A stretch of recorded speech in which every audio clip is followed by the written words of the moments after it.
Part 137, Gretchen. Magandang araw mga kasummer, kamusta na kayo? Matapos sa madugong pagbagsak ni Bianca, akala natin magiging payapa ng lahat para sa ating bida na si Gretchen. Pero alam nyo naman, dito sa ating kwento kapag tumahimik ang paligid, ibig sabihin may paparating na mas malaking bagyo. Sa episode na to, samahan natin si Gretchen sa isang pagbisita na hindi niya malilimutan. Isang pagtatago na hindi lang magpapaluha sa atin kung hindi, magbubukas din ng mga sugat ng nakaraan. Sino nga ba si Aurora Isolde at bakit tila may kakaibang koneksyon ang puso ni Gretchen sa babaeng nawala sa katinoan? Pero babala mga kasummer dahil habang may nabubuong pagmamahalan sa loob ng silid, may mga mata na nagmamasid sa dilim. Si Warren. Mukhang di pa tapos sa kanyang masamang balak at handang gawin ang lahat para makuha ang katotohanan kahit buhay pa ang maging kapalit. Simulan na natin. Na mga sumunod na araw, naging normal na ulit ang buhay ni Gretchen. Wala nang Biancang nanggugulo sa kanya sa trabaho. Ilang araw na nakakalipas, subalit hindi pa rin umuhupa ang issue tungkol kay Bianca. Ang palabas naman na pinagbidahan ng babae ay tuluyan ng na-cancel na siyang naging dahilan kung bakit nahakot na Isolde Pictures ang halos lahat ng manonood. Hindi siya sinundo ni Demetrio ng araw na yon dahil may importante daw tong lakad, pero pinagkatiwala siya na lalaki kay Jomar. Hindi na rin kasi siya po pwedeng magmaneho ng scooter o ng kotse dahil na rin sa utos ng doktor sa kanya. Matagal pa bago matapos ang meeting ni Demetrio, tanong niya kay Jomar. Nitong mga nakarang araw, mas nais niyang laging nakikitang lalaki. Pero sa tuwing may mahalaga tong conference meetings, kagaya ngayon, hindi niya ito kinukulit. Ni itinatawagan, dahil uuwi ito agad at maantara na ang trabaho nito. Baka mamaya pa pong 7 p.m., Madam Gretchen, nakasimangot siya. Una, dahil sa matagal pa bago makauwi ang lalaki. Pangalawa, tinatawag na naman siyang Madam ni Jomar. Hindi ba't sinabi ko na sa'yo, wag mo kong tawagin ganyan kapag tayo-tayo lang?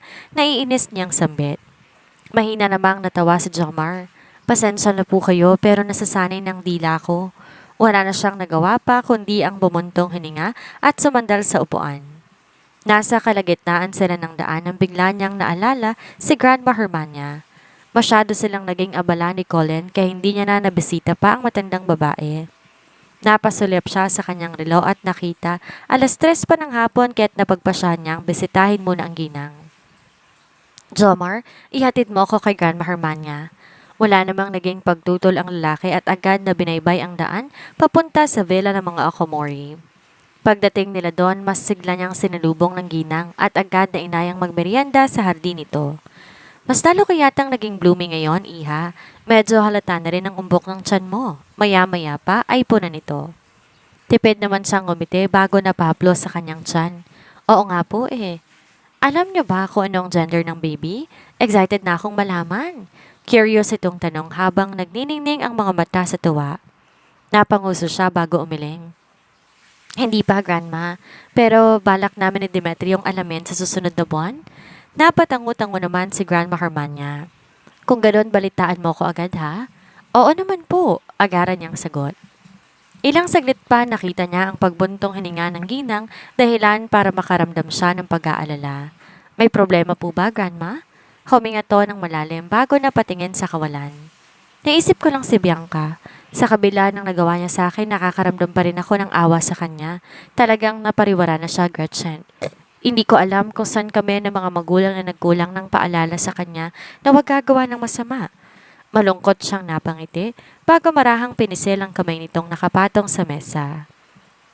Naiintindihan ko po na naaawa kayo sa kanya.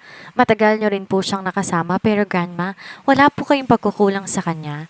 May mga tao lang talaga na kahit pakitaan mo ng kabutihan, hindi pa rin susunod sa'yo. Pinili niyang maging masama sa kabila ng pagmamahal na natanggap niya sa lahat na nakapaligid sa kanya. Wala po kayong pagkukulang. Sadyang nagpakain lang siya sa inggit niya na hindi naman dapat. Maluha-luha itong napatango. Sa bagay ay tama ka. Dahil ikaw ang isa sa halimbawa na sa kabila ng lahat ng pangit na pinagdaanan mo, nanatili kang mabait sa mga taong nakapaligid sa'yo. Napangiti siya.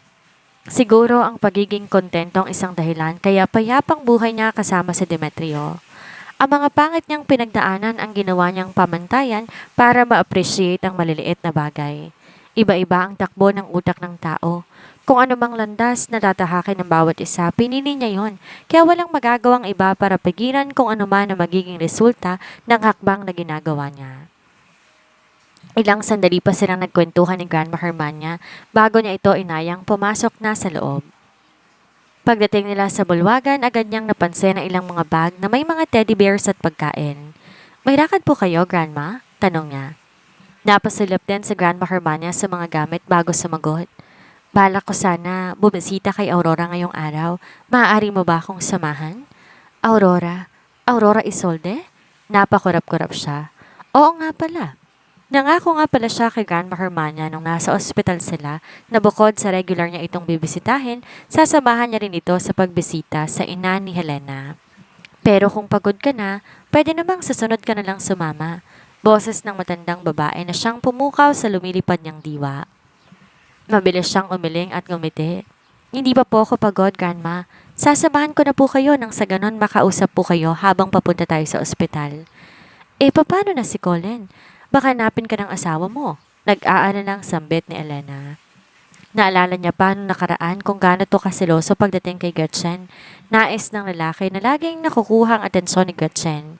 Busy po siya sa kumpanya, Grandma. Ayoko naman siyang abalahin, lalo pa nga at importante ang mga gawain niya. Kung ganon, tayo na nang sa ganon makauwi ka pa rin ng maaga.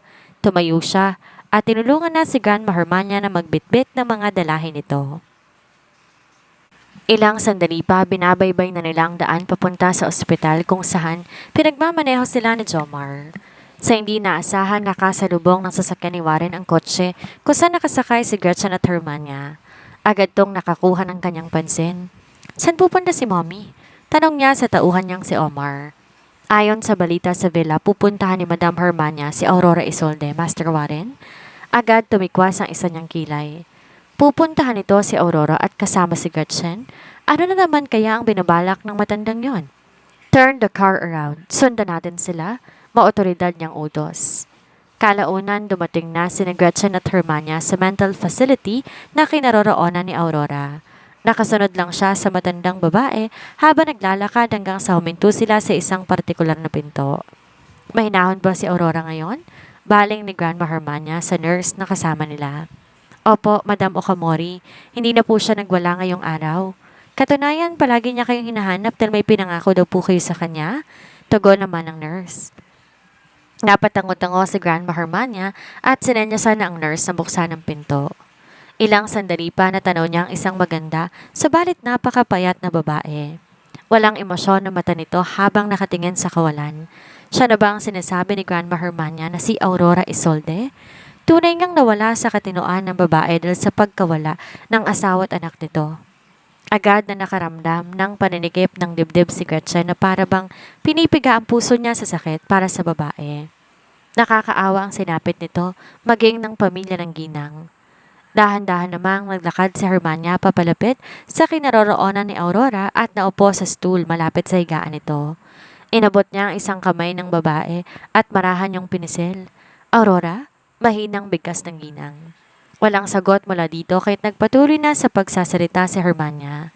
Patawarin mo ko, anak. Nabigo akong dalhin si Helena sa'yo. Nang marinig nito ang pangalan ni Helena, ay tila nagising to mula sa pagkakatulala at napatingin sa matandang babae. Nasaan si Helena? Di ba nangako ka sa akin na dadalhin mo siya dito sa sunod na pagdalaw mo? Malamig nitong turan. Huminga na malalim si Hermania bago sinalubong ang mga mata ni Aurora. Patawarin mo ako, Aurora, pero nagkamali kami. Hindi pala si Helena ang batang nakita namin. Pasensya ka na kung pinaasa kita, hindi ko sinasadya. Sabi mo nakita mo na si Helena. Nangako ka sa akin, sinungaling ka. Nasaan ang anak ko? Ibigay mo sa akin ang anak ko. Gusto ko makita ang anak ko. Huwag mo siyang itago, ilabas mo siya. Give me my daughter back. Pag-hysterical nito. Naalarma si Gretchen nang makita niya na hinawakan ni Aurora ang magkabilang balikat ni Grandma Hermania at simulang yuyugin ng matandang babae. Di na siya nakapag-isip ng tama at nilapitan ng dalawa. Ang tanging nasa isipan niya ay ligtas si Grandma Hermania mula sa babae. Mommy, tama na. Nandito na ako. Sigaw niya. Napatigil naman si Aurora sa kanyang ginagawa at napalingon sa bandang nagsalita. Isang magandang babae ang nakita niyang nakatayo sa harapan nila.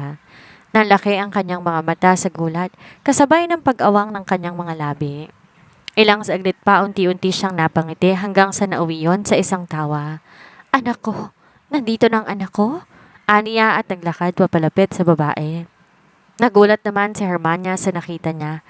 Kaya naman agad niyang tinawag ang kasama nilang kasambahay. Ilayo ninyo si Gretchen dito. Baka masaktan siya ni Aurora. Sabalit mariin na umiling si Gretchen. Ayos lang, aniya sa kasambahay. Na makalapit sa kanya si Aurora, kinuha niyang kamay nito, marahang pinisil. Huminahon na po kayo. Huwag niyo nang saktan si Grandma, nandito na po ako.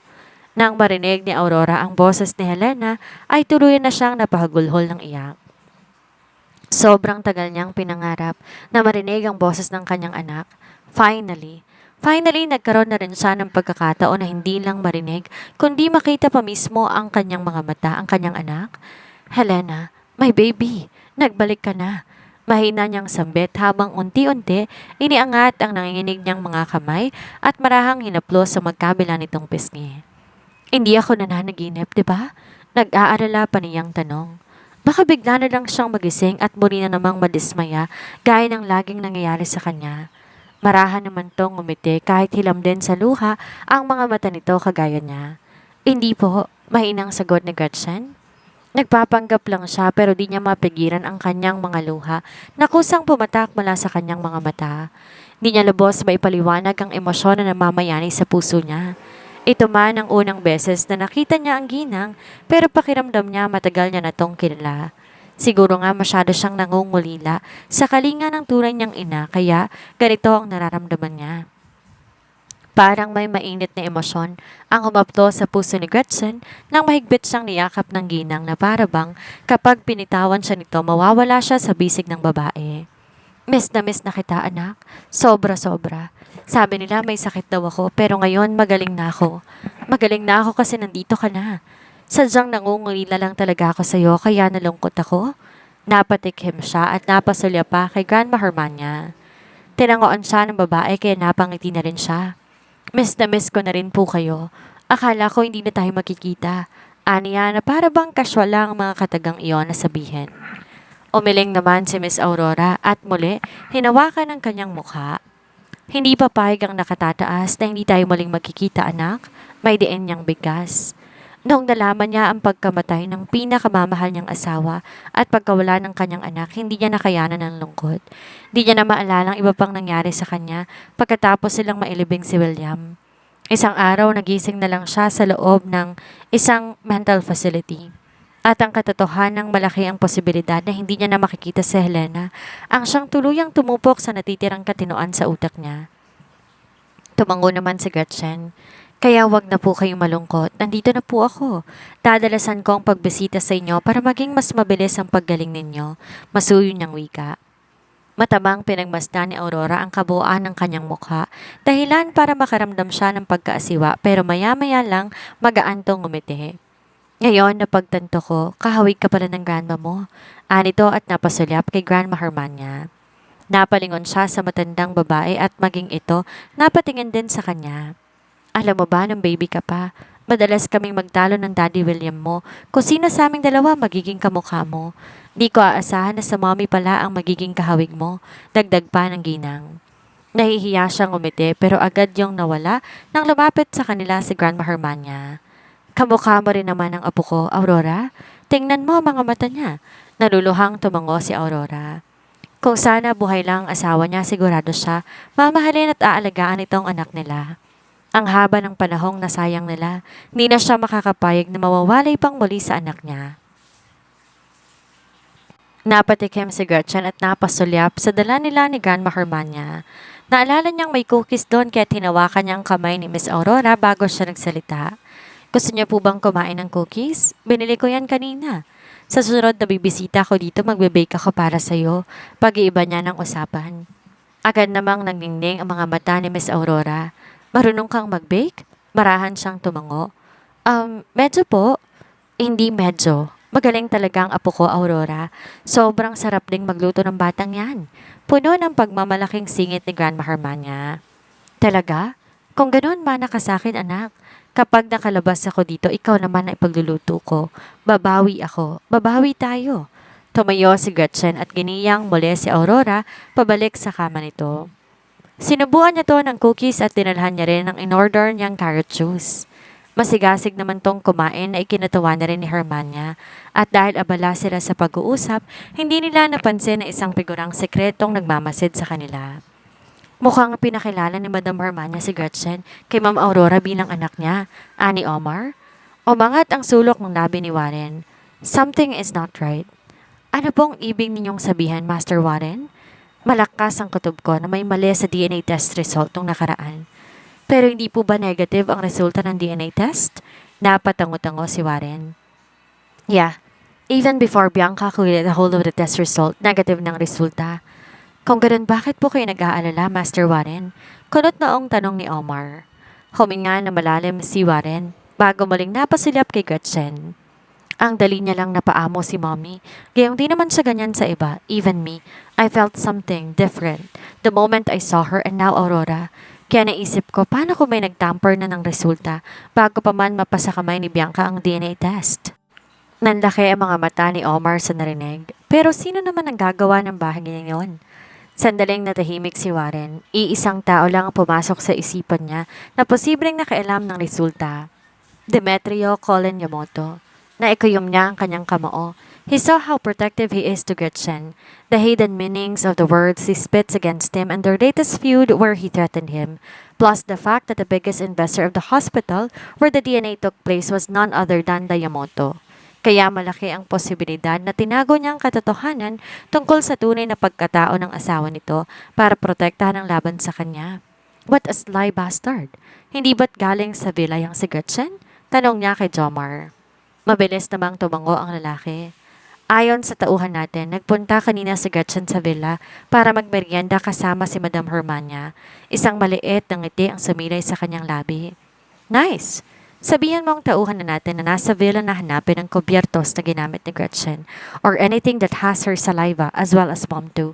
Kailangan kong malaman ang katotohanan at oras na malaman kong siya at si Helena ay iisa, ililigpit ko siya agad, regardless if her husband is Demetrio Colin Yamoto.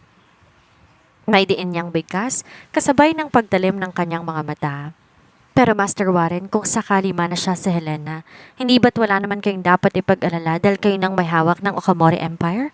Maliit lang na buhay na natitira kay Madam Hermania. Kung tutuusin po, pwede nyo na ngang tapusin ang buhay niya. Nagpakawala siya ng isang malalim na buntong hininga. Kung pwede niya lang gawin ang bagay na yon, ginawa niya na noon pa. Pero isang bagay ang pumipigil sa kanya. I may be in control of the empire, pero hawak pa rin ni Mommy ang kalahati ng shares ng buong negosyo ng mga Okamori at nakapangalan kay William. Oras mamatay si Mommy, malilipat lahat ng yon kay Aurora at kapag nawala naman si Aurora, mapupuntang lahat sa charity at yon ang pinakaayaw kong mangyari. May diin niyang bigkas. Kaya nga kahit labag sa loob niya, nagkunwari siyang hinahanap si Helena sa loob ng 20 taon nang sa ganon makita ng kanyang ina ang sinseridad niya at ilipat sa kanya lahat ng kayamanan na nakapangalan dito sa kanya na hanggang ngayon hindi pa rin nangyayari. Agad namang tumalima si Jomar at tinawagan ng tauhan nila sa mansyon para isagawa ang iniutos ng boss niya. Subalit napakamot siya sa ulo nang malamang na iligpit ng lahat ng pinagkainan ng mga ito. Sa di kalayuan, nakatayo si Jomar habang pinagmamasdan si Master Warren kasama ng tauhan nito. Tinginan pa lang ng lalaki sa loob ng silid ni Mrs. Aurora Okamori na ninindig na ang balahibo niya. Mabilis siyang nagtago sa isang sulok at agad tinawagan ang numero ng kanyang boss para ipaalam ang nakita niya. Ilang sandali pang nagkukwentuhan si Aurora at si Gretchen nang mapansin niyang namumungay na ang mga mata nito. Tipid na napangiti si Gretchen bago marahang pinisil ang kamay ng babae. Gabi na po. Mukhang kailangan niya ng magpahinga dahil bawal po kayong mapagod. Pahinahon niyang wika. Napasimangot naman si Miss Aurora at mariing umiling. No, ayoko pang matulog. Nais pa kitang makausap. Babalik naman po ako eh. Di ba nangako ko na ipagbibake kita ng cookies at ipagluluto din kita ng masarap na potahe? Pero malulungkot ako kapag umalis ka. Mahina nitong bigkas at napayuko. Napasulap siya kay Gretchen, kay Grandma Hermania para humingi ng saklolo.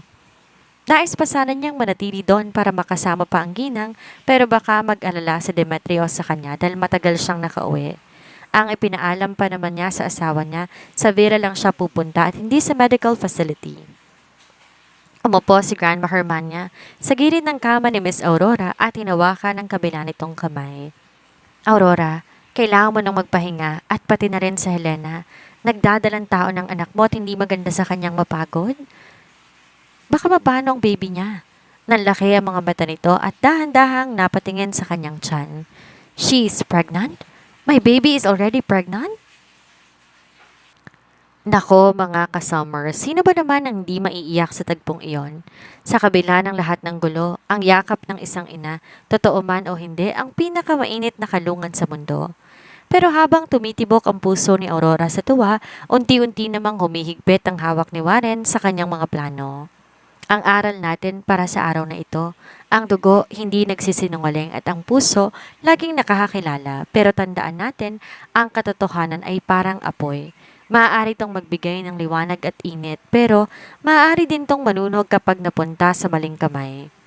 Hanggang kailan kaya mapoprotektahan ni Colin ang sekreto ito? At ano ang gagawin ni Warren kapag napatunayan niyang si Gretchen at Helena ay iisa? Ano sa tingin niyo mga ka-stories? Dapat na bang sabihin ni Gretchen ang totoo o mas ligtas siya sa piling ni Colin habang nagtatago? I-comment ang inyong mga theories sa baba.